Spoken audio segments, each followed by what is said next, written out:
నా ప్రభు క్షమించలేని పాపము భూమి మీద ఏదీ లేదు. స్తోత్రం చెప్పండి హల్లెలూయా, చెప్పండి హల్లెలూయా. అందుకే 130వ కీర్తనలో ప్రభు క్షమాపణ గురించి భక్తులే దావీదంటాడు, అయ్యా జనులు నీ యందు భయభక్తులు నిలుపునట్లు నీ యొక్క క్షమాపణ దొరుకును.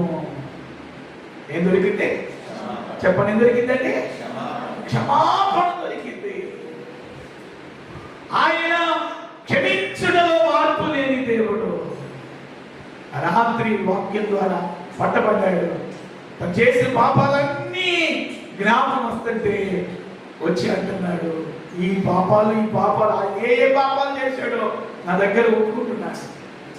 నా దగ్గర ఒప్పుకోయాను, నా దగ్గర ఒప్పుకోవాల్సిన పని లేదు, నువ్వు ఒప్పుకోవాల్సింది దేవుడు అంటే.